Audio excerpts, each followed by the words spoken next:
शांति का अर्थ है मैं आत्मा शांत स्वरूप हूं।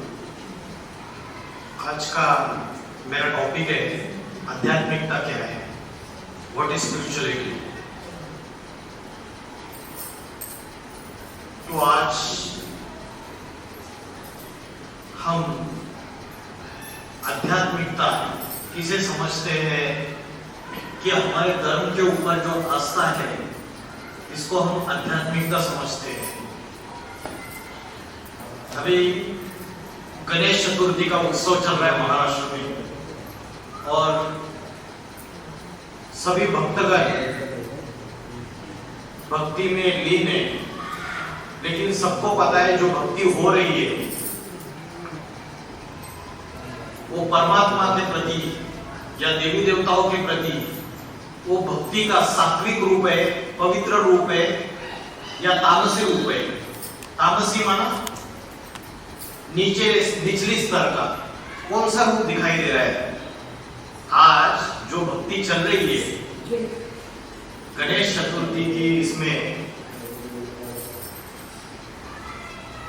जैसे माँ होती है, बच्चा अमेरिका यूरोप चला गया तो जो माँ होती है वो बच्चे को याद करने के लिए क्या कोई फोटो रखती है, कोई चित्र रखती है, क्या उसका कोई पिक्चर रखती है और उसको देख देख के याद करती है क्या बच्चे को अगर याद करना है तो नहीं।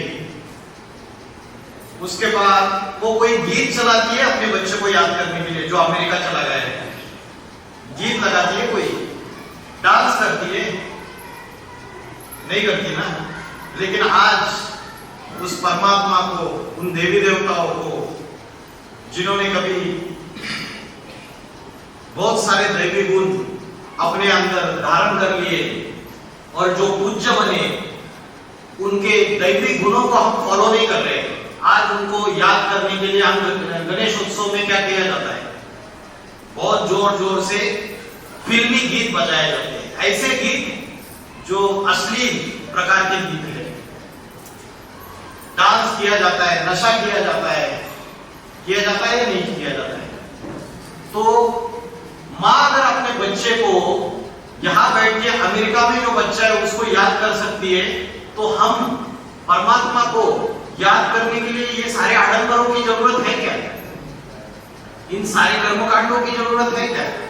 अगर उससे सच्ची प्रीत है, अगर उससे सच्ची मोहब्बत है, उस परमात्मा से अगर आत्मा का सच्चा प्रेम है, तो इन सारे आडंबरों की जरूरत है क्या? तो भक्ति का जो स्वरूप हो चुका है वो भक्ति का स्वरूप निचले स्तर का होता जा रहा है। पहले जो भक्ति थी द्वापर युग में, वो भक्ति आज से हजारों साल पहले उस भक्ति का सात्विक स्वरूप था। एक शिव की भक्ति की जाती थी, एक शिवलिंग की भक्ति की जाती थी। राजस्थान में जो शिव के भक्त है वो बोलते हैं एक लिंग की पूजा करते हैं। तो एक शिव की पूजा की जाती थी, क्योंकि शिव जो है वो सारे देवताओं में ऊंच से ऊंच देवता है, जिसको हम भगवान भी बोलते हैं, परमात्मा बोलते हैं। ब्रह्मा देवताय नमः, विष्णु देवताय नमः, शिव परमात्माय नमः, ऐसे कहते हैं। तो 33 करोड़ देवी देवताओं में सब देव का देव महादेव शिव है। श्री गणेश भी है तो शिव के पुत्र है ना। तो जो सबसे ऊंचा है, जो सबसे हाईएस्ट है, उससे कनेक्शन जोड़ना चाहिए। तो आज जो भक्ति का स्वरूप है वो अनेक देवी देवताओं की भक्ति हम कर रहे हैं। सोमवार को शिव के मंदिर में जाते, मंगलवार को किसी दूसरे देवी देवता के मंदिर में जाते, गुरुवार को तीसरे देवी देवता के, शुक्रवार को कोई अलग संतोषी माता की पूजा करते, शनिवार को हनुमान की पूजा करते। तो अनेक देवी देवताओं में अष्टविनायक करते, 12 ज्योतिर्लिंगों में जाते हैं, अनेक देवी देवताओं के मंदिर घूमते हैं। तो अनेक देवी देवताओं की ये जो उपासना और पूजा अर्चा हम कर रहे हैं, उससे क्या हमारी मन बुद्धि एकाग्र हो रही है या भटक रही है? ये खुद को सवाल पूछना है। एक साधे सब सदे, सब साधे सब जाए। एक के ऊपर जब हम एकाग्र होते हैं तो सब कुछ प्राप्त हो जाता है। और एक के ऊपर, किसके ऊपर एकाग्र होना है? जो सबसे ऊंच से ऊंच है, जो प्रधानमंत्री है देश के, उनसे अगर डायरेक्ट कनेक्शन हो सकता है तो प्रधानमंत्री का सेक्रेटरी, उसके प्रधानमंत्री का जो आवास है, निवास है, उसके बाहर एक कोई, समझो कोई खाने पीने की कोई गाड़ी लगा रहा है, उसको याद करेंगे क्या? उससे कनेक्शन हो जाएगा क्या? उनके गाड़ी का जो ड्राइवर है उससे कनेक्शन जोड़ेंगे क्या? तो जो ऊंच से ऊंच है उससे कनेक्शन जोड़ना है। तो भक्ति भी जो है वो अभी निचले स्तर पे गई है, क्योंकि ऊंच से ऊंच जो परमात्मा है, जिसको बोलते ऊंचा तेरा धाम, ऊंचा तेरा नाम, ऊंचा तेरा काम, उसको हम भूल गए। उस परमात्मा को भी भूल गए और अपने आप को भी भूल गए। तो आध्यात्मिकता क्या है? अभी इंट्रोडक्शन में आपको बताया कि धर्म पर आस्था, सिर्फ मैं हिंदू हूं, मैं मुस्लिम हूं, मैं क्रिश्चियन हूं, तो रोज मैं नमाज पढ़ता हूं, रोज मैं मंदिर में जाता हूं, तो सिर्फ इतने जो मैं दिया जलाता हूं और मैं छोटी मोटी जो भी कर्मकांड है वो करता हूं, भगवान को फूल ये करता हूं, पूजा करता हूं, तो ये धर्म के ऊपर जो आस्था है और ये जो उपासना पद्धति है, क्या इससे हम 100% सुख शांति की प्राप्ति कर पा रहे हैं? हम माला का जाप करते हैं लेकिन हमारी मन बुद्धि भटकती रहती है।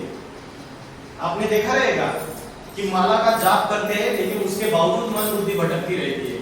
मन में उल्टे पुल्टे विचार, अनेक गंदे गंदे संकल्प आते रहते हैं। तो जो मन है हमारा वो पूरी तरीके से अस्थिर हो चुका है। तो धर्म पर आस्था को आध्यात्मिकता नहीं कहेंगे। योगासन प्राणायाम की जो प्रक्रिया हम अपनाते हैं, जो योग सिखाया जाता है, उसको भी हम अध्यात्म नहीं कहेंगे, क्योंकि योगासन और प्राणायाम जो है वो देह को स्वस्थ रखने के लिए की जाने वाली प्रक्रिया है। उससे आत्मा का कोई कनेक्शन नहीं है। मन को, बुद्धि को एकाग्र करने का, नियंत्रित करने का कोई कनेक्शन नहीं है। आप योगासन करो, प्राणायाम करो, आपके शरीर की बीमारियां कम हो जाएगी, लेकिन मन की बीमारी नहीं भागेगी।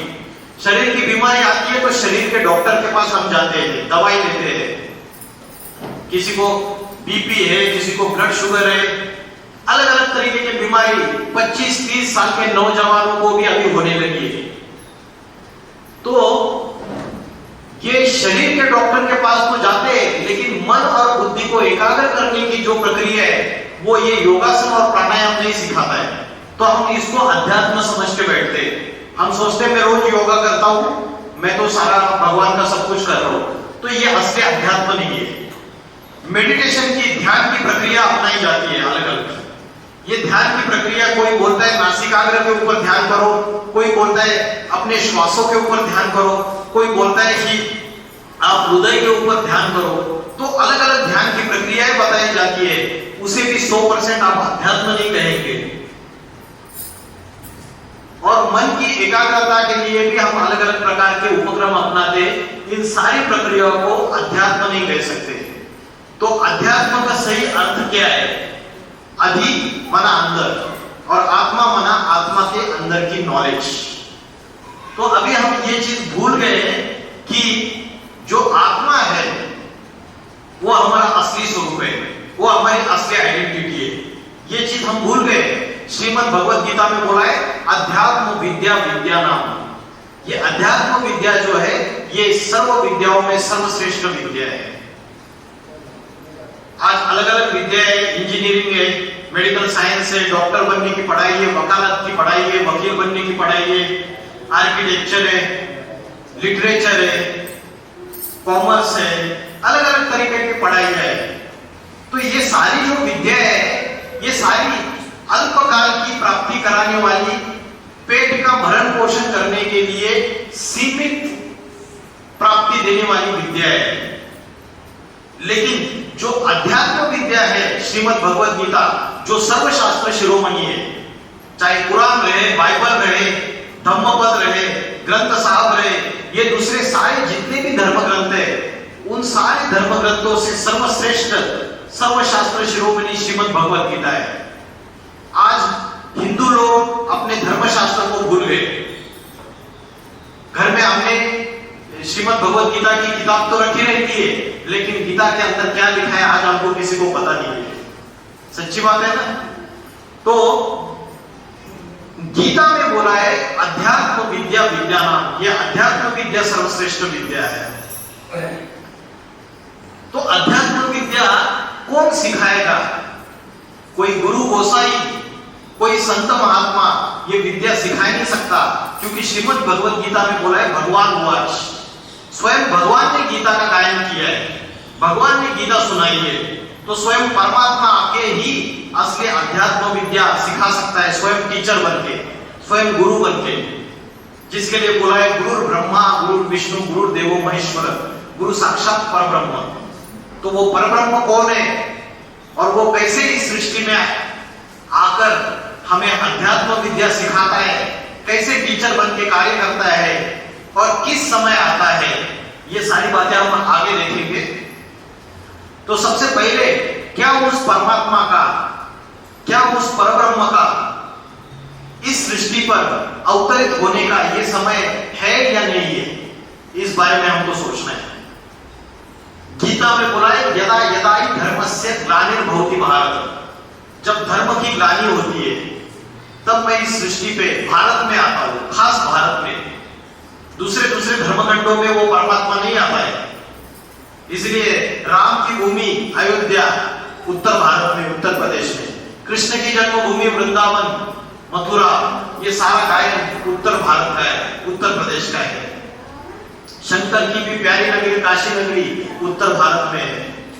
तो भगवान जब इस सृष्टि पे अवतरित होते हैं और इस सारी सृष्टि का उद्धार करते हैं तो वो भारत में आते हैं। ये श्रीमद् भगवत गीता में बोला है। और कब आते हैं? जब धर्म की ग्लानि होती है। तो सबसे बड़ी धर्म की ग्लानि क्या है पता है? सबसे बड़ी धर्म की ग्लानि, ग्लानि माना गाली देना, धर्म का अपमान करना। सबसे बड़ी धर्म की ग्लानि है कि भगवान को सर्वव्यापी समझना, भगवान को कण कण में व्यापक समझना कि पत्थर में भगवान है, हर एक में भगवान है, हर एक कीड़े मकोड़े प्राणी पशु पक्षी सब में भगवान है। ये जो मनुष्य ने समझना शुरू कर दिया, इसको परमात्मा को सर्वव्यापी बना दिया कि परमात्मा कण कण में है। और जो सन्यासी लोग हैं वो शिवो हम बन के बैठ गए, हम ही शिव है, शिव कोई अलग से नहीं है, हम ही शिव है। तो जब हमने भगवान को कण कण में व्यापक बना दिया, पत्थर में भीतर में डाल दिया, तो हमने भगवान की गाली दे दी भगवान को। क्योंकि परमात्मा तो ऊंचा तेरा धाम, ऊंचा तेरा नाम, ऊंचा तेरा काम, वो सर्वव्यापी कैसे हो सकता है? कण कण में कैसे व्यापक हो सकता है? वो मेरे में है, आप में, सब में है। तो फिर भाई भाई का गला क्यों काट रहा है प्रॉपर्टी के लिए? जो गला काट रहा है उसमें भी परमात्मा है। आज नारी जो अबला बन चुकी है उसकी आबरू लूटी जा रही है दिन दहाड़े। क्या वो गलत कार्य करने वाले उनमें भी परमात्मा है? तो परमात्मा को गाली दे दी कि परमात्मा कण कण में व्यापक है, सर्वव्यापी है। तो जो भारतवासी है, जो हिंदू धर्म वाले हैं, उसने उनको सर्वव्यापी बना दिया। हम बोलने लगे अरे वो जो भाई साहब है बहुत अच्छा ज्ञान सुनाते हैं, देव मानुष है, उसको ही भगवान मान लिया, देवी देवताओं को भगवान मान लिया। गणेश, कार्तिकेय, उसके बाद राम, कृष्ण और जितने भी अलग अलग 33 करोड़ ये सारी देवी देवता है। देवी देवता और भगवान परमात्मा, इनमें अंतर है। देवों का देव महादेव शिव शंकर भोलेनाथ को कहा जाता है, जो सर्व देवताओं में सबसे श्रेष्ठ देवता है। तो परमात्मा और देवताओं में भी अंतर है, इस बात को भी हम भूल गए। जो मनुष्य हमको मिल गया उसको ही हम भगवान समझ के बैठे। तो गीता में जो पूरी धर्म की ग्लानि हुई है, ये भगवान को हमने सर्वव्यापक समझने की वजह से हुई है। हमने उसको पत्थर भीतर में पूछना चालू कर दिया। लेकिन पत्थर भीतर में भी जब पूछते हैं तो हम क्या बोलते हैं? हे प्रभु दर्शन दो, प्रभु दर्शन दो। तो कभी तो आके इस सृष्टि में वो कभी तो हम सब बच्चों को दर्शन देंगे या नहीं देंगे? कभी तो आना चाहिए इस सृष्टि में। जब सृष्टि में पाप, भ्रष्टाचार, अत्याचार, दुख, अशांति, आतंकवाद सब अति में बढ़ जाता है, सारी सृष्टि विनाश के कगार पे खड़ी होती है। कोई भी सुरक्षित नहीं है आज इस दुनिया में, क्योंकि चारों तरफ atom bomb, nuclear bomb, atomic weapons जिसको हम मिसाइल्स बोलते हैं, वो सारे हर एक छोटे से छोटे देश के पास है। तो विनाश की कगार पे ये सारी दुनिया खड़ी हुई है और हम इस घर में, इस विश्व में आज सुरक्षित नहीं है। तो ऐसे समय जब परमात्मा को भूल जाते हैं और अपनी आत्मा को भी हम भूल जाते हैं, तब ईश्वर इस सृष्टि पे अवतरित होते हैं आत्मा का परिचय देने के लिए और परमात्मा का परिचय देने के लिए। परमात्मा का परिचय, असली परिचय कोई भी मनुष्य मात्र दे नहीं सकता और कोई मनुष्य मात्र भगवान नहीं हो सकता। आज संत महात्मा और अलग अलग गुरु गोसाई वो भगवान के कॉन्ट्रैक्टर बन के बैठे हुए, दलाल बन के बैठे हुए। कोई कोई ऐसे हैं, बोलते हैं अपने शिष्यों को, आप है ना घर पे जाके समोसा खाना, आपकी सारी तकलीफ दूर हो जाएगी। कोई मुट्ठी खोलते हैं, लड्डू पेड़ा निकाल देते हैं, देते आपके बेटे को खिला देना, बेटे की शादी हो जाएगी। कोई बोलता है आपकी बहू, उसको संतान प्राप्ति हो जाएगी, आपका प्रमोशन हो जाएगा। तो अल्पकाल की प्राप्तियां और अल्पकाल की चीजों में हम सब लोग फंसे हुए हैं। लेकिन अध्यात्म ज्ञान जो है वो शाश्वत सुख और शांति की बात करता है। 100% सुख और शांति क्या हम इन चीजों से प्राप्त कर पाते हैं? नहीं प्राप्त कर जाते। साधनों में हमारी बुद्धि फंसी हुई है। हम सोचते हैं साइंस के साधन आएंगे, सुख के साधन आएंगे और उससे हम सुखी बन जाएंगे। घर में एयर कंडीशनर लगाएंगे तो हम सुखी बन जाएंगे, अच्छी लग्जरियस कार ले लेंगे, हम सुखी बन जाएंगे। लेकिन वो कार लेने के बावजूद क्या हम सच में सुखी हो पाते हैं? फिर नई इच्छाएं जन्म लेती है, अनेक इच्छाएं जन्म लेते हैं और हम दुखी बनते रहते हैं, अशांत बनते रहते हैं।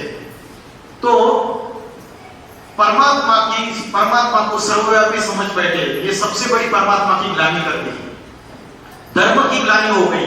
ऐसे समय परमात्मा का इस सृष्टि पे अवतरण होता है और जब परमात्मा का इस सृष्टि पे अवतरण होता है तो भगवत गीता में बोला हुआ है, नहीं ज्ञानेन सदृशम पवित्रम इह विद्यते।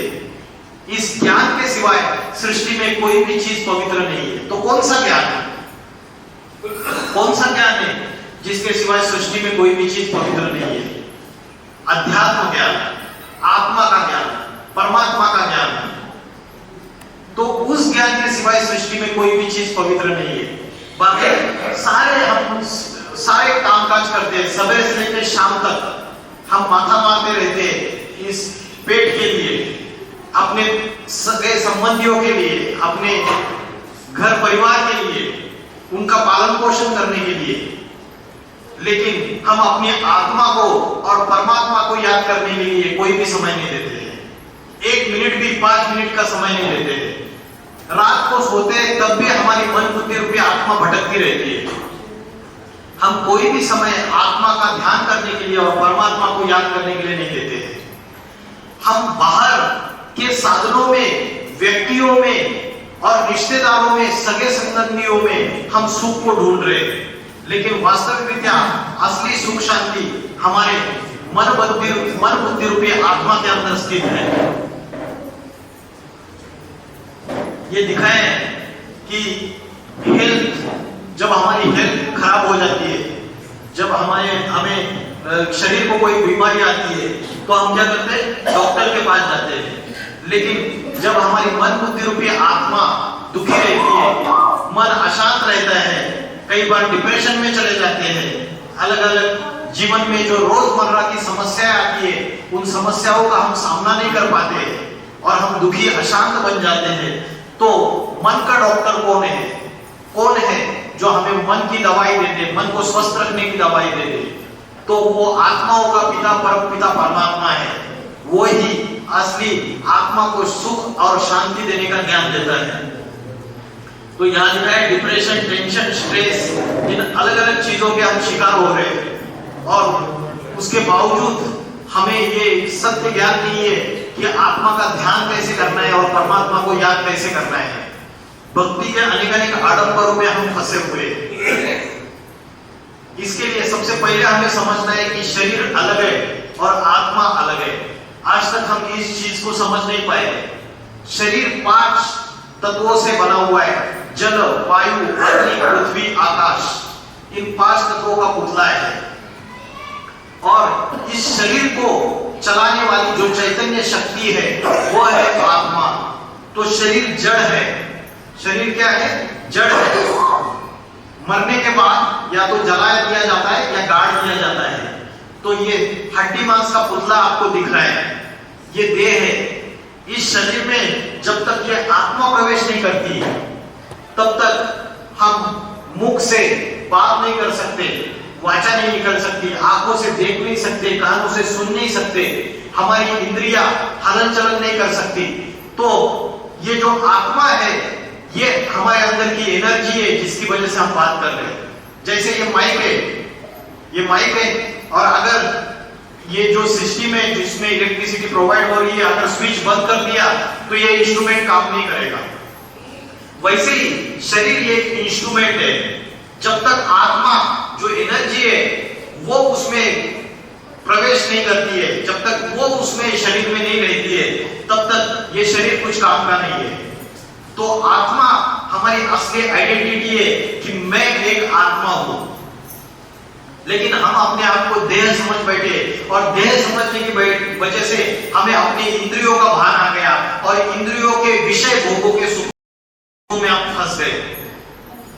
ये जो 5 कर्मेंद्रिया और 5 ज्ञानेंद्रिया, इसका सुख इसी में हम फंस गए।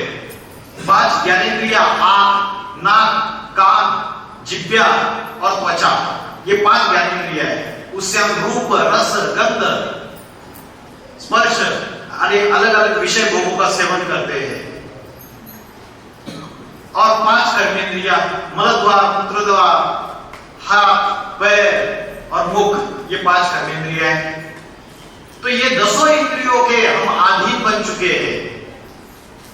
इस शरीर की इंद्रियों को सुख भोगना, उससे विषय भोग भोगना, इसको ही हम सब कुछ समझ बैठे और इस शरीर को चलाने वाली जो अविनाशी शक्ति है वो आत्मा है, उसको हम भूल गए।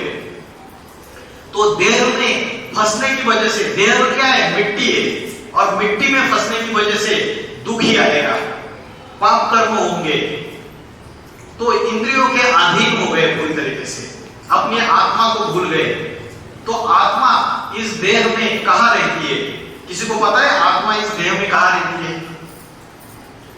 आत्मा 2 भ्रुकुटी के बीच में रहती है, यहां पे जहां भारत की कन्या माताएं बिंदी लगाती है और पुरुष लोग टीका लगाते हैं, वहां आत्मा का निवास स्थान है, जिसके लिए श्रीमद् भगवद गीता में बोला है भ्रूर मध्य प्राणमावेश सम्यका, भ्रुकुटी के मध्य में प्राण शक्ति स्थित है।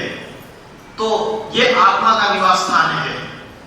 ये जो आत्मा है ये अजर, अमर, अविनाशी है और शरीर जो है वो विनाशी है। हम मरने के बाद, कोई व्यक्ति मरने के बाद रोते रहते हैं, लेकिन 1 सेकंड में उसकी आत्मा दूसरे स्त्री के गर्भ में जाके प्रवेश कर जाती है और 9 महीने के बाद में बच्चे के रूप में जन्म लेता है। तो आत्मा ये अजर, अमर, अविनाशी है, शरीर विनाशी है। जो देह है, जो मरा पड़ा हुआ है, जो निर्जीव है, मुर्दा है, हमने उससे प्रीत लगाई है। वो चैतन्य आत्मा तो अजर, अमर, अविनाशी है। अगर उससे प्यार है तो हम रोएंगे नहीं, पीटेंगे नहीं, क्योंकि हमें पता है वो जिस नए शरीर में जाके प्रवेश करने वाला है उसको अच्छा शरीर मिले, सुख मिले, शांति मिले। जिस परिवार में जाए, ऐसी कामना, ऐसे वाइब्रेशन, ऐसे श्रेष्ठ संकल्प, श्रेष्ठ विचार अगर हमने फैलाए शांति से, तो सच में उस आत्मा को शक्ति मिलेगी। लेकिन हम देह को ही सब कुछ समझ बैठे, देह का लगाव ऐसा लग जाता है कि देह के सिवाय कुछ याद ही नहीं आता है। हम सवेरे से लेकर शाम तक या तो अपने देह की इंद्रियों में हमारी बुद्धि लगी हुई रहती है या तो पराये के देह की इंद्रियों में बुद्धि लगी रहती है। पुरुष रहेगा उसको स्त्री का देह याद आता है, स्त्री रहेगी तो पुरुष का देह याद आता है। और इस देह मिट्टी को याद करने से हमारा पतन हो रहा है। आत्मा का पतन हो रहा है। पतन होना माना नीचे गिरना। तो गांधी जी ने आज से 80 साल पहले बोला, हे पतित पावन आओ। पतित पावन, पतित माना जो नीचे गिरा हुआ है, और पावन माना जो ऊपर उठा हुआ है, जो पवित्र है। तो आज सारी सृष्टि पतित हो चुकी है, ए टू जेड। कोई राजनेता, कोई अभिनेता इससे छूटा नहीं है, सब के सब गड्ढे में चले गए पूरी तरीके से। तो जब सारे ही पतित बन गए, तो इन पतितों को पावन बनाने वाला कोई एक होना चाहिए या नहीं होना चाहिए? अगर सारे ही समझो गड्ढे में गिर गए, तो बाहर निकालने वाला एक होना चाहिए ना। और जो बाहर निकालने वाले को होना चाहिए, कोई एवर प्योर, सदा पवित्र होना चाहिए। तो कौन है एवर प्योर? वो है शिव परमात्मा, जो कभी जन्म मरण के चक्र में नहीं आता है। हम सब आत्माएं जन्म मरण के चक्र में आती है, पाप पुण्य के फेरे में आती है, और सुख और दुख के फेरे में आती है। लेकिन परमात्मा जो है वो जन्म मरण के चक्र से न्यारा है, अजन्मा है, अगर्भा है, अयोनि है, जिसके लिए श्रीमद् भगवद गीता में बोला है, अजोपि सन भयात्मा भूता नामीश्वरोपि सम अजोपि। जो अजय है माना अजन्मा है, जन्म मरण के चक्र में नहीं आता है। सन अव्ययात्मा, अव्यय माना जिसकी शक्ति कभी क्षीण नहीं होती है। हम जितनी भी मनुष्य आत्माएं, हमारी आत्मा की शक्ति क्षीण होती जाती है। अनेक जन्म मरण के चक्र में आते आते आत्मा 5 विकारों के अधीन हो जाती है। कौन से 5 विकार पता है? कौन से 5 विकारों के अधीन हो जाती है? इंद्रियों का सुख भोगते भोगते 5 विकारों के अधीन हो जाती है। काम, क्रोध, लोभ, मोह, अहंकार। काम माना कामना, कामना माना इच्छा, तमन्ना। अनेक इच्छाओं के जंजाल में, मोह जाल में हम फंसे हुए, और कामनाओं में जो मुख्य है, सबसे मुख्य कामना है, वो है विषय वासना। तो इस विषय वासना ने हमारी बुद्धि को पूरी तरीके से बुद्धि का नाश कर दिया है, जिसके लिए श्रीमद् भगवद गीता में बोला है, मनुष्य मात्र ऐसा बन चुका है कामोपभोग परमा, कि मनुष्य को लगता है कि काम का, विषय वासना का भोग भोगना ही परमानंद है। इसी में बुद्धि सबकी लगी हुई है। लेकिन श्रीमद् भगवद गीता में बोला है, इस काम विकार को वैरी समझ, इसको शत्रु समझ, इसको दुश्मन समझ, इसको छोड़ दे। श्रीमद् भगवद गीता में बोला है, ये काम, क्रोध, लोभ, ये नरक के द्वार है, ये नरक में लेके जाने वाले। त्रिविधस्य नरकस्य इदं द्वारम नाशनम आत्मना कामस् क्रोधस् तथा लोभस् तस्मात् एतत् त्रयं त्यजेत्। इन सब का त्याग कर दो, इन सबको छोड़ दो।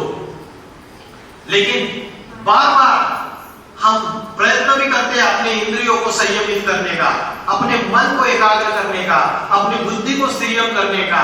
उसके बावजूद अनेक जन्म लेते लेते, अनेक जन्मों में हमने जो पाप कर्म किए, उसकी वजह से संस्कार इतना पक्का हुआ है कि जिसकी वजह से हम फिर से वो पाप कर्म भोगते रहते हैं। उन्हीं कर्मेंद्रियों के अधीन चले जाते हैं, उसके गुलाम बन जाते हैं, और जिस काम को महाशत्रु बोला है उसके गुलाम बन जाते हैं हम पूरी तरीके से। तो मैं बात बता रहा था, आत्मा जन्म मरण के चक्र में आते आते 5 विकारों के अधीन बन जाती है, और पूरी तरीके से जैसे मेरे मोबाइल की बैटरी डिस्चार्ज हो जाती है, वैसे आत्मा की बैटरी डिस्चार्ज हो जाती है। और जब आत्मा की बैटरी डिस्चार्ज होती है, तो आत्मा की 3 शक्ति है, मन, बुद्धि और संस्कार। तो मन जो है ये बहुत चंचल है, ये वायु के समान गतिमान है, ये घोड़ा है, इसको इजीली कंट्रोल नहीं कर सकते। तो ये जो मन है ये पूरी तरीके से 5 विकारों से भरा पूरा है, काम, क्रोध, लोभ, मोह, अहंकार। तो ये जो मन है ये चंचल है, वायु के समान गतिमान है। तो इस मन के अंदर जो शक्ति है वो है संकल्प शक्ति। संकल्प माना विचार करने की शक्ति। तो 2 प्रकार के विचार होते हैं, एक पॉजिटिव और एक negative. Positive thinking, negative thinking. तो हम देखते हैं सवेरे से लेकर रात तक हमारे अंदर निगेटिव संकल्प ज्यादा चलते हैं। दूसरे के प्रति ईर्ष्या द्वेष, दूसरे के प्रति दूसरों के दुर्गुणों को देखना, उसका परचिंतन करना, उनके अवगुणों को देखना, इसकी उसकी चुगली करना और अनेक अलग अलग विकारों के अधीन हो जाना। तो मन जो है हमारा इन पांचों विकारों के अधीन हो चुका है। तो मन के अंदर जो संकल्प है वो निगेटिव ज्यादा चलते हैं और पॉजिटिव कम चलते हैं। जो पॉजिटिव संकल्प है वो विश्व कल्याण के संकल्प है, सबके सुख की कामना है, सबके शांति की कामना है, वो हमारे अंदर नहीं चलते हैं। तो ये मन जो है ना, ये कचरा पेटी बन गई है, कचरे का डिब्बा, डस्टबिन। सवेरे सवेरे डस्टबिन खाली करते हो क्या? वो गाड़ी आती है ना, स्वच्छता का अभियान है ना, आती है ना गाड़ी आती है, फिर कचरा पेटी, कचरा डालते हो जाके। और ये मन में जो कचरा आता है, कल दोस्त ने कुछ गलत चीज बताई, कानों में सुनी, मोबाइल में कुछ गलत दिखाया, वो कचरा साफ करते हो क्या? रात को सोते समय सवेरे उठ के ध्यान करके करते हो साफ? करते हो? नहीं करते ना। तो ये कचरा भी साफ करना चाहिए।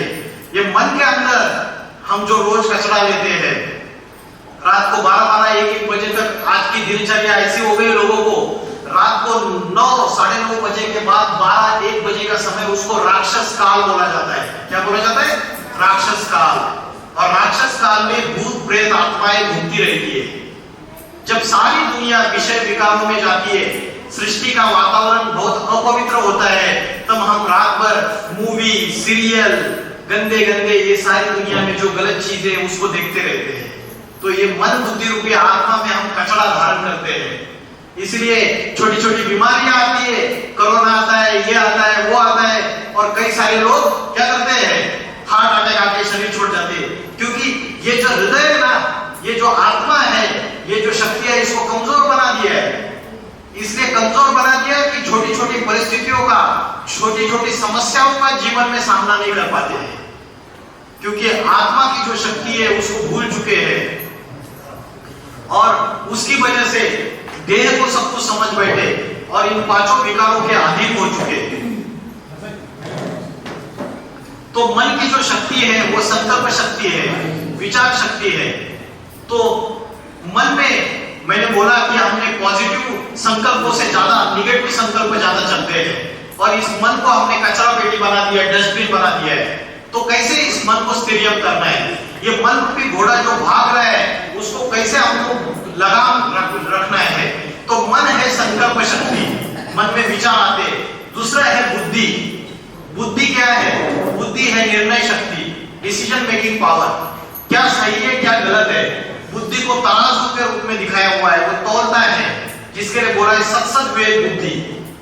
हम मन में विचार आता है, कोई गंदा विचार आता है, कोई गलत संकल्प आता है, तो बुद्धि निर्णय लेती है कि हमें ये जो मन में विचार आया है ये सही है या गलत है। तो बुद्धि निर्णय लेने की शक्ति है। तो मन भी हमारा कमजोर हो गया, बुद्धि भी हमारी क्षीण हो गई, बुद्धि की शक्ति, क्योंकि बुद्धि निर्णय नहीं ले पाती है सही चीज का, गलत चीज का ही निर्णय ले लेती है। और संस्कार है परिवर्तन शक्ति। संस्कार हमारा पूर्व जन्मों के अनेक कर्मों से भी हमारा संस्कार बनता है, और इस जन्मों के कर्मों से भी संस्कार बनता है। अच्छे कर्म करेंगे तो अच्छा संस्कार बनता है, और बुरे कर्म करेंगे तो बुरा संस्कार बनता है। लोगों को लगता है अरे क्या करना है, जब तक इस जीवन में ऐश करो, सुख भोगो, यावत जीवेत सुखम जीवेत ऋणम कृत्वा घृतम पिबेत। जब तक जीना है घी पूरी खाते रहो, कर्जा उठाते रहो और घी पूरी खाते रहो। तो ऐसी धारणा मनुष्य की होती गई है, ये नास्तिकता है। लेकिन जो आत्मा के पुनर्जन्म के ज्ञान को मानते हैं उनको पता है अगर इस जन्म में हम अच्छे कर्म करेंगे तो ये हमारे अच्छे कर्म संस्कारों के रूप में मन बुद्धि रूपी आत्मा में स्टोर होके अगले जन्म में भी ट्रांसफर होने वाले हैं। इसलिए कोई एक इस जीवन में कोई बड़े मंदिर बनाता है, कोई दान पुण्य के काम करता है, बड़े बड़े काम करता है, तो अगले जन्म में उसको कभी भी धन की कमी नहीं होती है, उसको धन वगैरह सारा अपने आप मिलेगा। तो अपने इस जन्म के कर्मों का आगे भी उसकी प्राप्ति या अप्राप्ति के ऊपर है। तो हमें सिर्फ इस जीवन का नहीं देखना है, अपने आने वाले अनेक जन्मों के बारे की प्राप्ति के बारे में भी सोचना है। तो आत्मा की तीन शक्तियां है, मन बुद्धि संस्कार। आत्मा जब एक शरीर छोड़ के दूसरा शरीर धारण करती है तो मन बुद्धि संस्कार भी उसके साथ साथ जाते हैं। इसलिए 5 साल का छोटा बच्चा है, पहली बार उसके सामने तबला आता है और तबले के ऊपर उसकी उंगलियां ऐसे घूमने लगती है कि देखने वाले आश्चर्यवत हो जाते हैं कि 20 साल से हम रियाज कर रहे हैं, ऐसा तबला बजा नहीं पाए। ये 5 साल का बच्चे के इससे सुंदर ये ताल और लय कैसे निकल रहे हैं, ये स्वर कैसे निकल रहे हैं? क्योंकि पिछले जन्म में उसके आत्मा के अंदर जो संस्कार हुए थे वो फिर से दूसरे जन्म में ट्रांसफर हो जाते हैं। घर में आप देखेंगे कभी कभी ऐसे बच्चे होते हैं कि जन्म से लेके ही भगवान की भक्ति करना चालू कर देते हैं। कोई ऐसे बच्चे होते हैं कि बचपन से ही उसकी बुद्धि इतनी है होती है उसको पढ़ाने की जरूरत नहीं, वो अपने आप स्कूल में फर्स्ट ही आएगा, थोड़ा सा पढ़ेगा स्कूल में फर्स्ट आ जाएगा। और बाकी के बच्चों को मारना पड़ता है, अरे जा किताब पढ़, ये कर वो कर, उसको जाके बिठाना पड़ता है। तो क्यों? क्योंकि आत्मा के पिछले जन्म के अंदर जो संस्कार है, मन बुद्धि के ऊपर जो स्टोर किया वो अगले जन्म में भी वो चला जाता है। तो ये जो आत्मा की 3 शक्तियां है, इसके बारे में हमको जब हम ये मन और बुद्धि को एकाग्र करेंगे तो आत्मा की बैटरी भी चार्जिंग हो जाएगी, संस्कार भी परिवर्तित हो सकते हैं। मन को अगर नियंत्रित करना है तो बुद्धि मन को कंट्रोल कर सकती है, और जब बुद्धि मन को कंट्रोल करेगी तब संस्कार परिवर्तित हो सकते हैं। कैसे भी संस्कार हो, कितने भी गंदे संस्कार हो, कोई शराब पीता हो, उसको आप डॉक्टर के पास लेते जाओ, नहीं उसकी शराब छूटती है, दवाइयां खिलाओ, नहीं शराब छूटती है, अलग अलग लतें लगी हुई है, नहीं छूटती है। लेकिन उसको जब आत्मा का ज्ञान मिलता है, जब उसके बुद्धि में श्रेष्ठ ज्ञान बैठता है, तो उसका मन जो चंचल हो रहा है उसको वो कंट्रोल कर लेती है बुद्धि। तो बुद्धि अगर मन को कंट्रोल करे तो इंद्रियां भी वश में आ जाएगी। क्या बोल रहा हूं मैं? बुद्धि अगर मन को कंट्रोल करे तो इंद्रियां भी वश में आ जाएगी, और फिर जो कर्म होंगे वो श्रेष्ठ कर्म होंगे, गलत कर्म नहीं होंगे। तो अच्छे कर्म होंगे तो संस्कार भी परिवर्तित हो जाएंगे। तो ये आत्मा की 3 शक्तियां हैं। ये मोटर गाड़ी दिखाई हुई है, ये मोटर गाड़ी का ड्राइवर उसका भोजन अलग है और गाड़ी जो है उसका भोजन अलग है। पेट्रोल, डीजल, सीएनजी, ये मोटर गाड़ी का भोजन है, ठीक है, एलपीजी भी हो सकता है। और ड्राइवर का भोजन क्या है? चपाती खाएगा ड्राइवर, चपाती, सब्जी, दाल, चावल खाएगा ड्राइवर, ठीक है। तो दोनों का भोजन अलग अलग है। तो वैसे ही तुम्हारा जो ड्राइवर कौन है, आपका ड्राइवर कौन है पता है? और आपकी गाड़ी कौन सी है पता है? ड्राइवर नहीं है, पापा चलाते हैं। अरे गाड़ी खुद की और चलाने के लिए पापा, ऐसे कैसे चल सकती है गाड़ी? गाड़ी ये शरीर है और चलाने वाला ड्राइवर आत्मा है, समझ रहे? गाड़ी शरीर है, चलाने वाला ड्राइवर आत्मा है। या आत्मा चला गया तो हम बोलते हैं वो भाई साहब चले गए, स्वर्ग पधारे, वो भाई साहब अच्छे थे, कल उनको अचानक हार्ट अटैक आ गया, चले गए। अरे शरीर तो भाई साहब का उधर ही है, चलेगा क्या है, चला क्या गया? जिसको आप भाई साहब बोलते हैं वो आत्मा है। तो वो आत्मा जो एनर्जी है वो हमारी असली आइडेंटिटी है। तो ये शरीर रूपी ड्राइवर है, ये आत्मा रूपी ड्राइवर है, और शरीर ये गाड़ी है।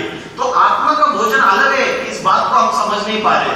शरीर के लिए तो हम देते हैं सब कुछ, रोटी सब्जी दाल चावल सब कुछ, और भी बड़ी बड़ी बढ़िया बढ़िया मिठाइयां बनाते हैं, सब कुछ करते हैं। लेकिन जो आत्मा का भोजन है वो आत्मा का भोजन है, आत्मा का ध्यान और परमात्मा की याद, ज्ञान का जल।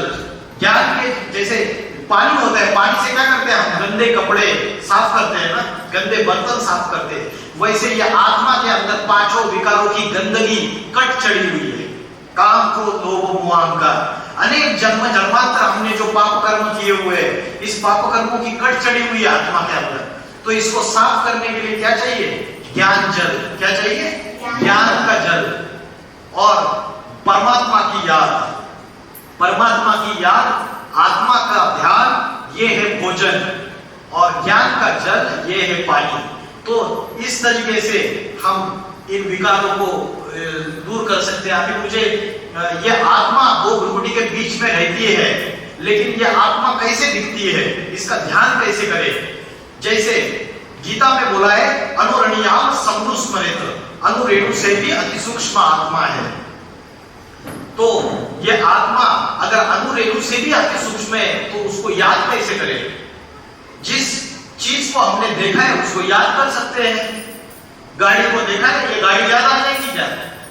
10 दिन के बाद भी आएगी, 1 साल के बाद गाड़ी देख लेना, आगे नाक है उसको, देखो उधर नाक है, उधर आंखें भी है, तो ये गाड़ी याद आएगी। जो चीज इन आंखों से देखते हैं वो याद आती है। कोई भी व्यक्ति हो, अगर मैंने आज इनको देखा तो मैं 20-25 साल के बाद भी दिल्ली में अगर कहीं ये मुझे दिखाई दे तो मुझे याद आएगा इनको कहीं देखा है। तो इन आंखों से जो कुछ भी देखते हैं वो याद जरूर आता है, ठीक है।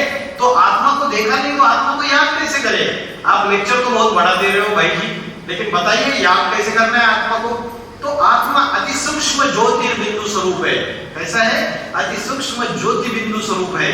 जैसे आकाश में स्टार चमकता है वैसे आत्मा 2 भ्रुकुटी के बीच में स्थित है।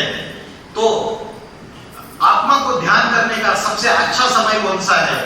सवेरे से लेकर शाम तक हम अपने अलग अलग कर्मों में, कामकाज में बिजी रहते हैं और सृष्टि का जो वाइब्रेशन है, ढेर सारी मनुष्य आत्माएं, इनके अलग अलग विचार, अगर जैसे कि हम लोग बस में जाके बैठते हैं तो किसके मन में क्या विचार चल रहे, किसके मन में क्या विचार चल रहे, तो ये विचारों का सारे जो तरंगे हैं ये टकराते हैं। हम पूजा करके अच्छा भगवान का नाम लेके घर से निकले और बस में जाके बैठते, हमारे मन में भी गंदे गंदे संकल्प और विचार आना चालू हो जाते हैं। क्यों? क्योंकि दूसरों के विचार जो है वो टकराते हैं हमारे विचारों से, वो वाइब्रेशन, वो तरंगे। तो फिर हमारे आत्मा का ध्यान करने से सबसे अच्छा समय कौन सा है? कौन बता रहा है सबसे अच्छा समय? किस समय आत्मा का ध्यान और परमात्मा को याद करना चाहिए? सबसे अच्छा समय ब्रह्म मुहूर्त का समय है, जिसको बोलते हैं अमृत वेला का समय है। सवेरे 2 बजे से लेके 4:45 बजे तक का जो समय है, प्रातः समय। या निशा सर्वभूतानां यस्याम जागृति संयमी तस्याम जागृति भूताना सा निशा पश्यत मुने। जब रात्रि के समय सारे भोगी आत्माएं सोती है तो जो मनन चिंतन मंथन करने वाले, ध्यान करने वाले मुनि जन है, ऋषि जन है, वो जागते हैं। उनके लिए रात्रि दिन के समान है। और दिन जो है, जब सारी दुनिया में अलग अलग कर्म व्यवहारों में बिजी रहते तो उनके लिए रात्रि के समान है। क्योंकि झूठी माया, झूठी काया, झूठा सब संसार, ये सारी सृष्टि क्या है? माया है, ये नाशवंत है, नश्वर है। तो सबसे अच्छा समय है ब्रह्म मुहूर्त का समय, प्रातः समय, अमृत वेला का समय है। अगर 2 बजे नहीं उठ सकते, 4 बजे उठ जाओ आप, और 4 बजे उठ के आप अपनी आत्मा का ध्यान करो। सिर्फ मन में एक ही विचार करना है, मैं आत्मा ज्योति बिंदु स्वरूप हूं, मैं आत्मा आकाश में चमकता हुआ सितारा हूं। बस जैसे आकाश में स्टार चमकता है वैसे स्टार यहां याद करो। इस एक संकल्प में आप आधा घंटा स्थित हो जाओ और देखिए आपको इतना हल्कापन महसूस होगा, चेहरे पे इतनी खुशी आएगी, इतनी प्रसन्नता आएगी। कल किसके साथ झगड़ा हुआ, कल व्यापार में क्या घाटा हो गया, क्या नुकसान हो गया, बॉस ने क्या डांटा, पत्नी के साथ क्या अनबन हो गई, बच्चों ने क्या गलत किया, कोई भी चीजें याद नहीं करनी है। ये सवेरे का समय अपनी आत्मा का, स्व का अभ्यास करने का समय है, स्वचिंतन करने का समय है।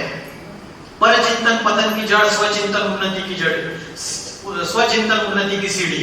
तो प्रातः समय उठ के कोई भी देहदारी याद नहीं आना चाहिए, अपनी पत्नी याद नहीं आनी चाहिए, अपने बच्चे याद नहीं आने चाहिए, पति याद नहीं आना चाहिए, कोई रिश्तेदार, मित्र, संबंधी, घर परिवार, साधन, कोई भी चीज याद नहीं आनी चाहिए, पैसा, मकान, दुकान। सिर्फ मैं आत्मा ज्योति बिंदु स्वरूप हूं। अभी जब आप याद करोगे तब आपको आंखें खुली रख के याद करनी है, और जब आप याद करने की कोशिश करोगे तो मन में अलग अलग विचार आएंगे, तो उन विचारों के पीछे भागना नहीं है। और फिर से मैं आत्मा स्टार हूं, जैसे आकाश में स्टार चमकता है वैसे यहां याद करो।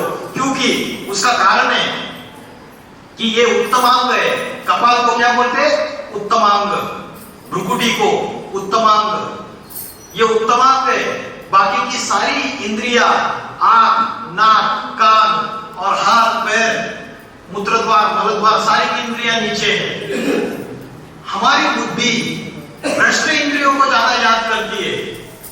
किसको याद करती है? नीचे वाली इंद्रियों को ज्यादा याद करती है। तो बुद्धि कैसे हो गई? पतित हो गई। अभी बुद्धि का कंसंट्रेशन हमको यहाँ पे रखना है जो उत्तमांग में स्थित है। तो जो पुरुष और स्त्री की रजो और वीर्य की शक्ति जो नीचे की तरफ डिस्चार्ज हो रही है, उस शक्ति का ऊर्ध्वगमन करना है जो अधोगमन हो रही है।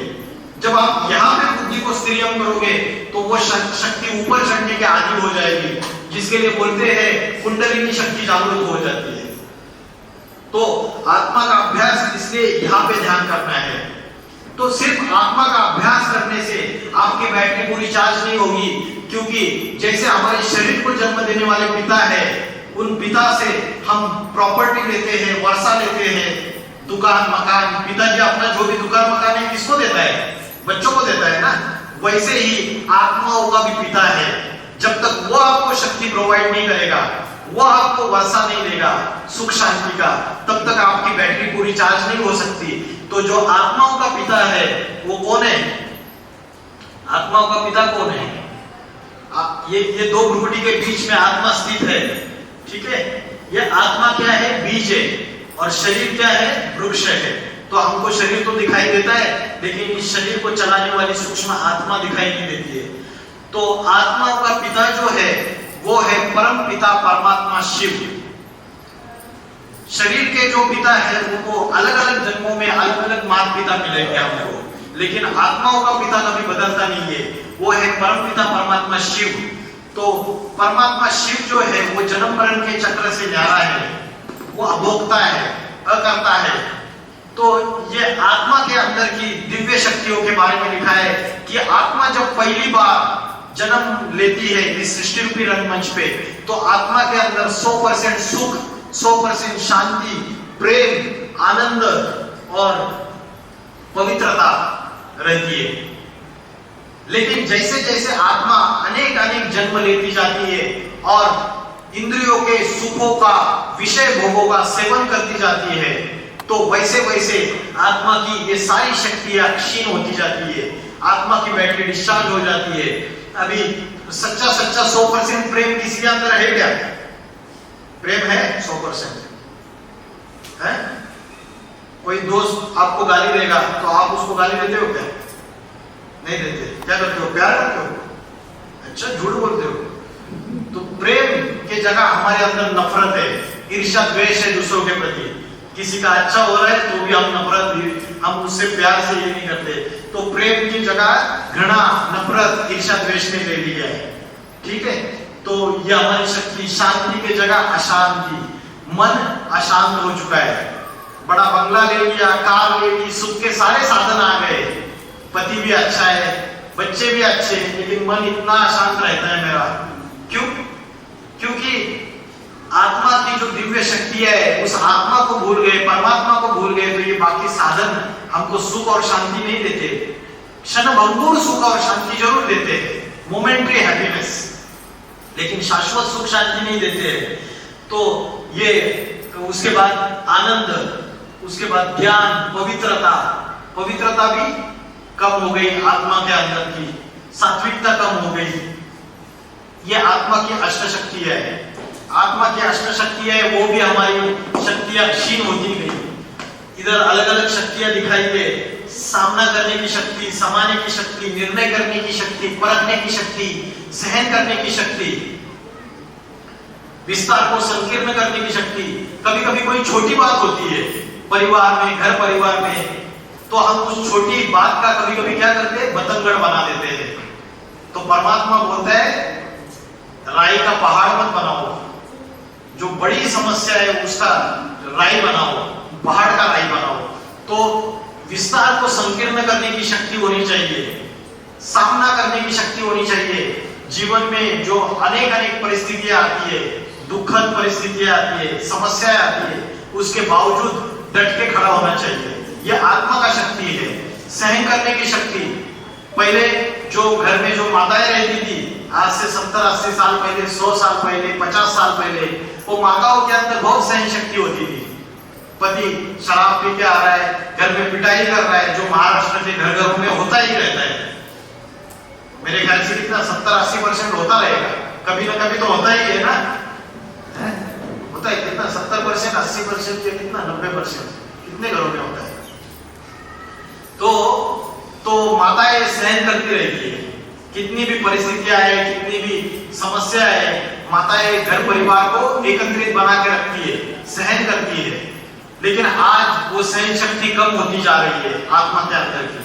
आज बेटी को शादी करके घर पे भेजते हैं ससुराल और 10 दिन के बाद वापस आ जाती है, वो नहीं सहन कर सकती क्योंकि आत्मा के अंदर की सहन शक्ति कमजोर हो गई। फिर डिवोर्स, है ना। आज से 60-70 साल पहले कभी डिवोर्स नहीं होता था, किसी ने सुना है? 50 साल पहले डिवोर्स होते थे? हैं? घटस्फोट होते थे क्या? हैं? तो ये विदेशी विधर्मीय, क्रिश्चियन, मुस्लिम, इन सारों की ये जो अलग अलग धारणाएं, ये धारणाएं हिंदू लोगों ने, सनातन धर्म वालों ने अपनाई और उसकी वजह से सृष्टि का पतन होता गया।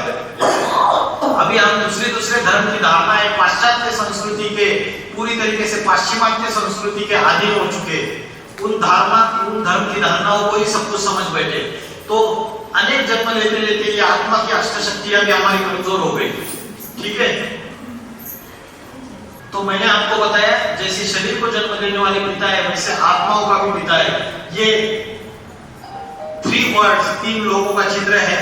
इसमें ये पृथ्वी है, ये मनुष्य लोक है, सारे मनुष्य आत्माएं यहाँ पे रहती है। और ये जो ऊपर दिखाई दे रहा है ये ब्रह्म लोक है, परम धाम है, या इसको शांति धाम कहते हैं। तो सारे मनुष्य आत्माओं का ओरिजिनल घर ये है। हम सब यहाँ मेहमान के रूप में आए हुए हैं। तो जब सारी सृष्टि का विनाश हो जाता है तो सारी मनुष्य आत्माएं परम धाम वापस चली जाती है और नंबर 1 इस सृष्टि पे फिर से जन्म लेती है और जन्म मरण के चक्र में अटकती रहती है। तो जो परमात्मा है वो परम धाम का रहने वाला है, ब्रह्मलोक का रहने वाला है। तो सारे आत्माओं का पिता, परम पिता परमात्मा, वो परम धाम का रहने वाला है। तो जब कलयुग में सृष्टि में पाप, भ्रष्टाचार, अत्याचार, दुख, अशांति, आतंकवाद अति में बढ़ जाता है, तब ये हमारा जो घर का मालिक है या हमारी सारी सृष्टि का पिता है, बच्चे दुखी हो रहे, अशांत हो रहे, तो पिता जो है वो ऊपर बैठ के क्या कर रहा है? ऊपर बैठ के क्या कर रहा है? वो नीचे आना चाहिए या नहीं आना चाहिए? उस परमपिता परमात्मा ने इस सृष्टि में जब उसकी संतानें, उसके बच्चे दुखी, अशांत हो रहे, तो नीचे आना चाहिए या नहीं आना चाहिए? क्या ये समय है या नहीं है? क्योंकि गीता में बोला है ग्लानिर्भवति भारत अभ्युत्थानात् धर्मस्य, तब एक सद्धर्म की स्थापना करने के लिए मैं आता हूँ। अभी हिंदू, मुस्लिम, क्रिश्चियन, बौद्ध, सिख, अलग अलग धर्म आपस में लड़ाई झगड़ा कर रहे हैं। छोटी छोटी बातों पे क्या हो जाता है? रक्तपात हो जाता है, हिंसा हो जाती है। ऐसे वातावरण में, ऐसे वर्तमान समय में हम चल रहे हैं। तो परमात्मा जो है वो कलयुग के अंतिम समय में अति साधारण मनुष्य तन में इस सृष्टि पे अवतरित हो जाते हैं। कलयुग का जो अंतिम समय है उस समय परमात्मा इस सृष्टि पे अवतरित हो जाते हैं और उस साधारण मनुष्य तन द्वारा वो आगे राजयोग की शिक्षा बढ़ाते हैं। जैसे हमारी आत्मा बिना शरीर के कार्य नहीं कर सकती, वैसे परमात्मा जो ज्ञान का सागर है, जो प्रेम का सागर है, जो शांति का सागर है, जो सुख का सागर है, जो मुक्ति दाता है, सद्गति दाता है, त्रिमूर्ति का रचयिता है, ब्रह्मा विष्णु शंकर, इन तीनों मूर्तियों का रचयिता है। तो उसको, उसके अंदर जो ज्ञान है भरा हुआ, वो ज्ञान का सागर है, वो ज्ञान सुनाने के लिए उसको किसी शरीर का आधार देना पड़ता है। तो ब्रह्मा, विष्णु और शंकर, इन तीनों शरीरों का आधार लेता है परमात्मा और इन त्रिदेवों के द्वारा परमात्मा इस सृष्टि के ऊपर कार्य करता है। तो कौन से समय परमात्मा इस सृष्टि पे अवतरित होते हैं और कैसे कार्य करना चालू कर देते हैं, तो उसके लिए हमें ये सृष्टि चक्र समझना पड़ेगा। ये कौन सा चित्र है, इसको क्या बोलते हैं आप लोग? स्वस्तिक। तो ये स्वस्तिक के जो 4 खाने हैं, ये स्वस्तिक, ये सतयुग, त्रेतायुग, द्वापर और कलयुग। तो ये जो स्वस्तिक का चिन्ह है, इसके जो 4 खाने हैं, ये सतयुग, त्रेतायुग, द्वापर युग और कलयुग, ये 4 युगों का सूचक है। तो अभी जो समय चल रहा है वो कलयुग में भी घोर पापी कलयुग चल रहा है। अशांति, दुख, पापों की अति होती जा रही है, ऐसा समय चल रहा है। तो कलयुग का जो अंतिम समय और सतयुग की शुरुआत, सतयुग माना नई दुनिया, सतयुग माना स्वर्ग, सतयुग माना न्यू वर्ल्ड, सतयुग माना ऐसी दुनिया जहां सिर्फ श्रेष्ठ देवी देवताओं का ही वास होगा। तो रात के बाद दिन आता है, तो द्वापर युग और कलयुग रात्रि है। क्यों रात्रि है? क्योंकि हम द्वापर युग और कलयुग में खुद को शरीर समझ के बैठे, खुद को देह समझ के बैठे, इंद्रियों के अधीन हो गए, काम क्रोध लोभ मोह अहंकार पांचों विकारों के अधीन हो गए। तो द्वापर युग और कलयुग ये अज्ञान अंधकार की रात्रि है, क्योंकि इस रात्रि में हम आत्मा को भूल गए और परमात्मा को भी भूल गए।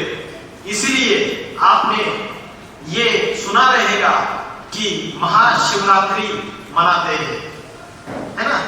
राम के जन्मदिन को रामनवमी बोलते हैं, कृष्ण के जन्मदिन को कृष्ण जन्माष्टमी बोलते हैं, लेकिन शिव जब इस सृष्टि पे अवतरित होता है तो उसको महाशिवरात्रि क्यों बोलते हैं?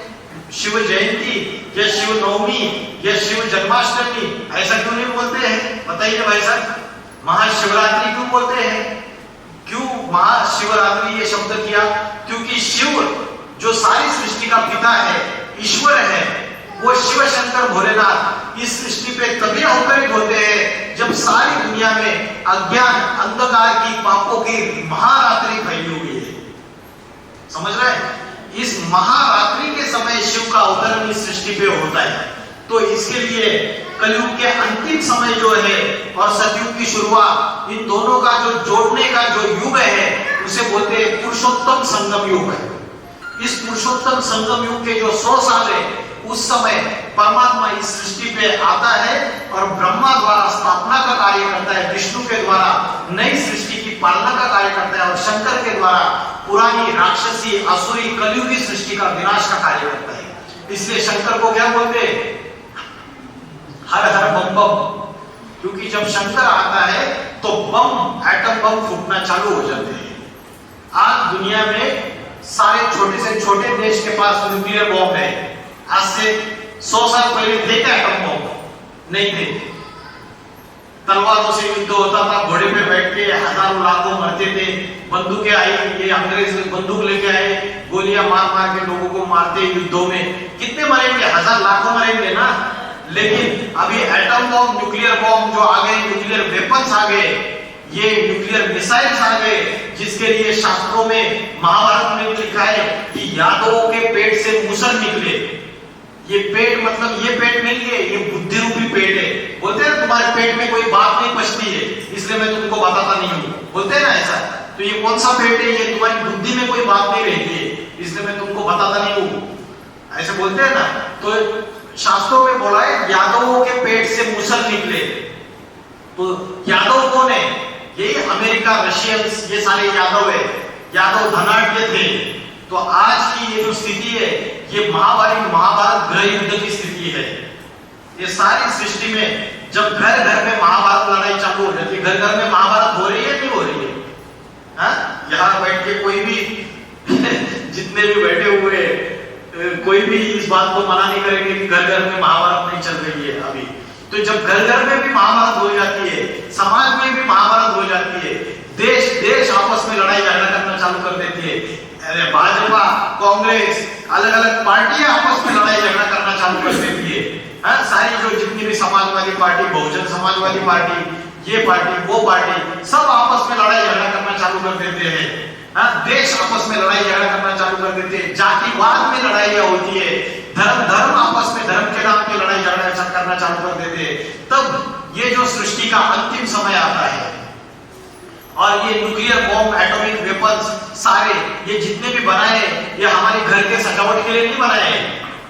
मेरे घर के नीचे अगर किसी ने बारूद बिछाई हुई है तो क्या मैं उस घर में सुरक्षित हूं? बताइए, नहीं हूं ना। वैसे ही इस विश्व में हर छोटे से छोटे देश के पास ये न्यूक्लियर बॉम्ब, एटॉमिक बॉम्ब, इसकी शक्तियां जमीन में, आसमान में और सागर में पनडुब्बी के रूप में पानपुरी होती है ना, उसमें भी मिसाइल्स होते हैं, सब में ये तैर रही है। तो आज ऐसे माहौल में हम जी रहे, कभी भी तीसरा विश्व युद्ध चालू हो सकता है। आज कोई भी सुरक्षित नहीं है। हिंदू मुस्लिम आपस में जो हो रहा है, झगड़े हो रहे हैं, उसके ट्रेलर दिखाई दे रहे हैं। ट्रेलर होने के बाद क्या होता है? बड़ा मूवी होता है, पब्लिश होता है ना, तो बड़ा मूवी आने वाला है। 1947 में जब भारत और पाकिस्तान का बंटवारा हो गया तो ट्रेनें की ट्रेनें काट दी गई। एक भी मुसलमान और हिंदू, मुसलमानों ने हिंदुओं को नहीं छोड़ा, हिंदुओं ने मुसलमान को नहीं छोड़ा। तो आज हमें जागरूक होने का समय है, क्योंकि जो हिंदू है असल में वो सनातन धर्मी है। सनातन माना अति प्राचीन, अति पुराना धर्म।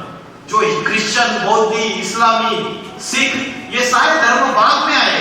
आज से 500 साल पहले सिख धर्म नहीं था, आज से 1500 साल पहले मुस्लिम धर्म नहीं था। इस 1000-2000 सालों में ये सारे धर्म स्थापन हो गए।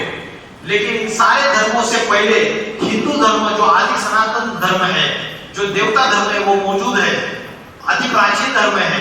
स्वयं परमात्मा आके आदि सनातन देवी देवता धर्म की स्थापना करता है कलयुग के अंत में।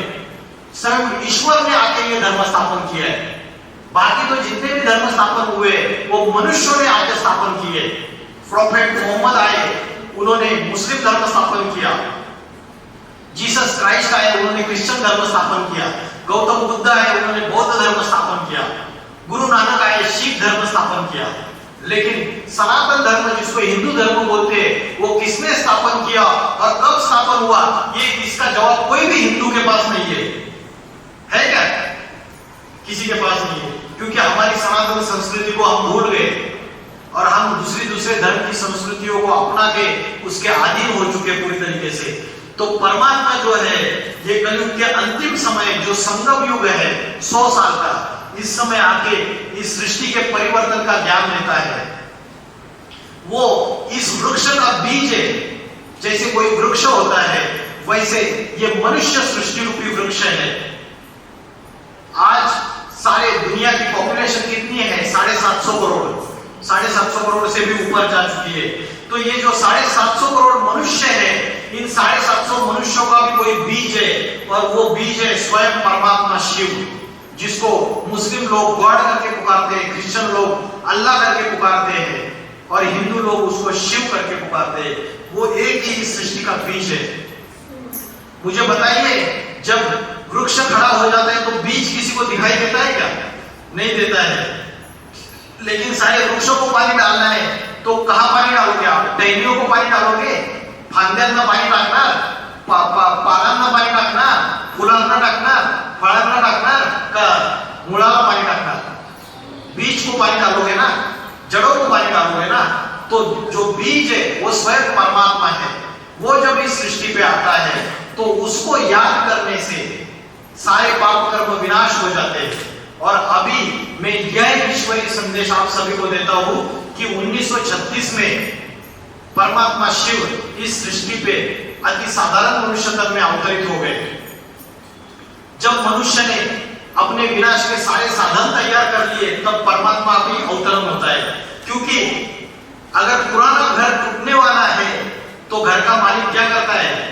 नया घर बांध के कंस्ट्रक्शन करके रखता है, या पुराना घर टूटने की राह देखता रहता है? क्या करता है? नया घर बांध के कंस्ट्रक्शन करता है, ओवर टाइम करेगा, एक्स्ट्रा सैलरी लेगा, साइड बाय साइड नया बिजनेस डालेगा, है ना, और सारे पैसे कमाएगा, मेहनत कराएगा और नया घर बांध के तैयार करेगा। वैसे परमात्मा शिव इस सारी सृष्टि का मालिक है, इस घर का मालिक है। ये पुराना घर टूटने वाला है आने वाले 15-20 सालों में। ये तीसरा विश्व युद्ध और चतुर्थ विश्व युद्ध के कगार पे ये सारी सृष्टि खड़ी हुई है। और परमात्मा शिव उस समय इस सृष्टि पे अवतरित होके गुप्त भेष में आके इस सारी सृष्टि में स्थापना का कार्य कर रहा है, नया मकान बनाने का कार्य कर रहा है। जिसके लिए भगवत गीता में बोला है, सर्वधर्मान परित्यज्य मामेकं शरणं व्रज। ये जितने भी देह के धर्म है, हिंदू, मुस्लिम, क्रिश्चियन, और जब कर्मकांड, आडंबर है, इन सारों को त्याग कर दो, मुझे एक परमात्मा शिव के शरण में आ जाओ। जो उसके शरण में जाएगा उसको काल खा नहीं पाएगा। जो महाकाल की शरण में आएगा उसको काल क्या खाएगा? तो महाकाल जो है वो शिव को बोला जाता है, शिव शंकर भोलेनाथ को। तो सारी सृष्टि का बीज है वो। और ये जो अलग अलग ये जो तना है, ये जो खोड़ है, खोड़ कौन है? सनातन धर्म या हिंदू धर्म बोलो उसको। और जो अलग अलग टहनी है जो बाद में आई हुई ये ब्रांचेस है, ये ब्रांचेस अलग अलग धर्म है, इस्लामी, बौद्धी, क्रिश्चियन, सन्यासी, ये अलग अलग धर्म बाद में स्थापन हुए। उनके जो पत्ते हैं वो उसके फॉलोवर्स है। और जो बीज बोया जाता है, जब झाड़ सरसज्ज हो जाता है तो जो फल निकलता है पहला, उसी फल में से वो बीज फिर से बाहर आता है। तो परमात्मा इस सृष्टि में आके जो ज्ञान का बीज होता है, जो ज्ञान का गर्भ डालता है, मद योनि मम योनि महद ब्रह्म तस्मिन गर्भम ददाम्यहम्, ये ब्रह्मा रूपी मेरी योनि है जिसमें मैं ज्ञान का गर्भ होता हूं। ये ब्रह्मा, ब्रह्मा का अर्थ है बड़ी मां, ब्रह्म माना बड़ी, मां माना मां। तो ब्रह्मा के द्वारा वो ब्राह्मण समाज की स्थापना करता है और देवी देवता धर्म स्थापन करता है, सनातन धर्म स्थापन करता है। अभी उसका कार्य गुप्त तरीके से चल रहा है। क्यों गुप्त तरीके से चल रहा है? क्योंकि वो साधारण मनुष्य तन में आता है, अति साधारण मनुष्य शरीर में आता है, जिसके लिए हम उसे पहचान नहीं पाते हैं, क्योंकि वो भौतिक सुखों में हम फंसे हुए, इस माया जाल में फंसे हुए, पेट के धंधों में और जो देह के संबंधी है उनके पालन पोषण में, और इसी में हमारी बुद्धि लगी हुई है। तो साधारण मनुष्य शरीर में परमात्मा आता है, जिसके लिए श्रीमद् भगवद गीता में बोला है, नाहम प्रकाश सर्वस्य योग माया समावृत, मैं सबके सामने प्रकट नहीं हूं, योग माया से ढका हुआ हूं। तो ये बुद्धि के ऊपर जो माया का आवरण है, जिसने हमारी बुद्धि का नाश कर दिया है, हमारे ज्ञान का, हमारे विज्ञान का नाश कर दिया है, ये जो पांचों विकार है, काम, क्रोध, लोभ, मोह, अहंकार, इसीलिए हम साधारण शरीर में आए हुए उस भगवान को पहचान नहीं पाते, जिसके लिए भगवत गीता में बोला है, मूढ़ा जन्मनी जन्मनी, मतलब जन्म तो लेते हैं लेकिन मूर्ख बने रहते हैं। क्यों? क्योंकि उस परमात्मा को पहचान नहीं पाते जो साधारण तन में आया हुआ है। तो वो परमात्मा जिसके लिए क्रिश्चियन लोग बोलते हैं God father is liberator and guide, क्या बोलते हैं? God father is liberator and guide. Liberator माना मुक्तिदाता, जो सारी सृष्टि को मुक्ति देता है। किस चीज से मुक्ति देता है? दुख, अशांति, जब बड़े बड़े भूकंप आएंगे, प्रकृति विकराल रूप धारण करेगी, ये बंबई पुणे में जो 40-40, 50-50 मंजिलों की ये बड़ी बड़ी बिल्डिंग खड़ी है ना, ये ताश के पत्तों की तरह गिर जाएगी, ताश के पत्तों की तरह। आने वाला समय इतना भयानक होगा, प्रकृति विकराल रूप धारण करेगी, आकार पड़ेगा, सड़कों के ऊपर मोटों की गिट्टियां गिरी रहेगी, लेकिन खाने के लिए अनाज का दाना नहीं होगा, पीने के लिए पानी की बूंद नहीं होगी। मनुष्य ने क्यों? क्योंकि धरती के ऊपर पापों का बोझा बढ़ता जा रहा है। बढ़ रहा है या नहीं बढ़ रहा है? धरती कौन है? धरती को क्या बोलते हैं? माता, धरती माता। भारत को भी भारत माता बोलते हैं। तो माता कौन है? ये कन्या माता है, जो है ये भारत की जो स्त्रियां है, ये जो गाय स्वभाव वाली जो भारत माता है, ये धरती माता, इनके ऊपर पापों का बोझा बढ़ता चला जा रहा है, ये अबला नारी है। तो परमात्मा शिव इस सृष्टि पे आके इन शिव शक्तियों के द्वारा नई दुनिया स्वर्ग स्थापन करता है, इनके पवित्रता के द्वारा नई सृष्टि का आरंभ कर देता है। तो ये कलयुग का अंतिम समय है, और ये लास्ट का श्लोक आपको बताता हूं कि गीता में लिखा है, मयाध्यक्षेन प्रकृति सूयते स चराचरम हेतु नानेन कौन्तेय जगत विपरिवर्तते। मेरी अध्यक्षता में कोई प्राइम मिनिस्टर, कोई नेता, अभिनेता इस सृष्टि को परिवर्तन करने वाला नहीं है। अगर कोई आस लगा के बैठा है तो छोड़ दीजिए। कोई एक्टर, क्रिकेटर इस सृष्टि का परिवर्तन करने वाला नहीं है। ये दुनिया और ही दिन दुनी रात चौगुनी दुखी और अशांत होती जाएगी। अनैतिकता अपने चरम सीमा में पहुंच गई। हम रोज न्यूज़पेपर पढ़ते हैं, इतनी गंदी गंदी बातें, इतना समाज अपने अधोपतन में जाके पहुंचा हुआ है, इतना क्राइम रेट बढ़ गया है। तो ऐसे समय ये नेता और राजनेता और अभिनेता इस सृष्टि का परिवर्तन नहीं करेंगे। परमात्मा के अध्यक्षता के नीचे इस सारी सृष्टि का परिवर्तन होता है। सूयते स चराचरम, चर और अचर, चर अचर, जड़ जंगम, माना ये प्रकृति जो जड़ है और ये जो चैतन्य मनुष्य आत्मा है, इस सभी का मैं परिवर्तन करता हूं। और कैसे करता हूं? जगत विपरिवर्तते, विपरिवर्तते, वी माना उल्टी दिशा में परिवर्तन करता हूं, क्योंकि ये कलयुगी घोर पापों की कलयुग है। ये इस घोर पापों की कलयुग की नारकीय दुनिया से मैं सत्युगी स्वर्ग की श्रेष्ठ पावन दुनिया स्थापन कर जाता हूं, तो विपरीत दिशा में इसकी गति को मैं परिवर्तित कर देता हूं। तो ये कार्य परमात्मा आके कर रहा है और शीघ्र ही ये लक्ष्मी नारायण का राज्य सत्युगी दुनिया आने वाली है। आदि सनातन देवी देवता धर्म का स्थापना होने वाली है, जहां सिर्फ देवी देवताओं का राज्य होगा, एक लक्ष्मी नारायण का राज्य होगा, सुख ही सुख होगा।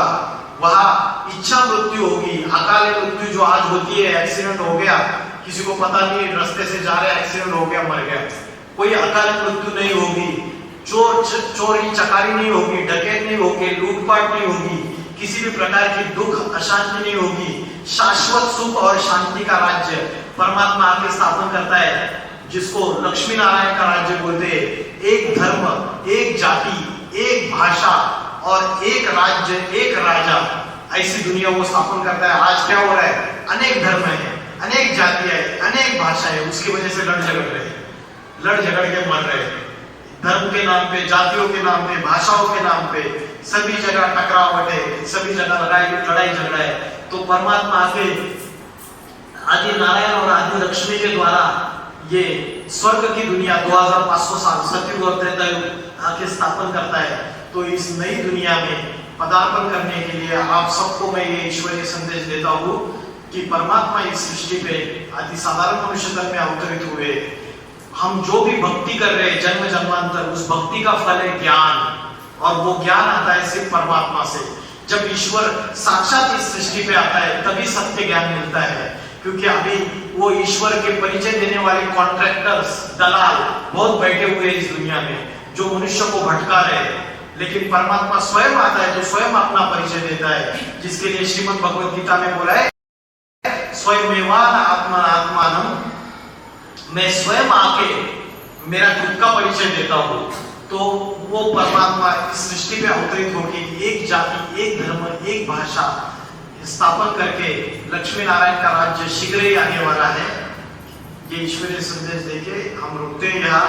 फिर से 2 मिनट के लिए हम सब 2 भ्रुकुटी के बीच में आत्मा को एकाग्र करके पूरी तरीके से मैं आत्मा शांत स्वरूप हूँ, मैं आत्मा ज्योति बिंदु स्वरूप हूँ, मैं आत्मा स्टार हूँ, इस एक संकल्प में हम टिक जाएंगे।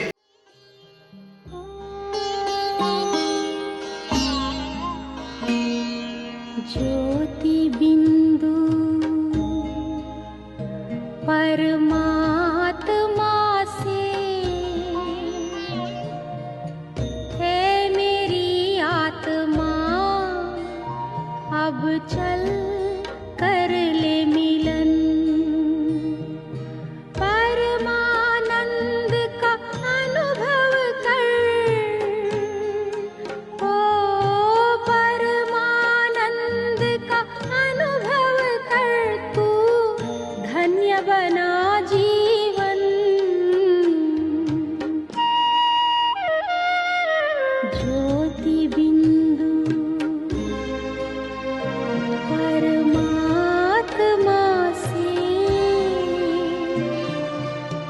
है मेरी आत्मा, अब चल कर ले मिलन, अब चल कर ले मिलन, अब चल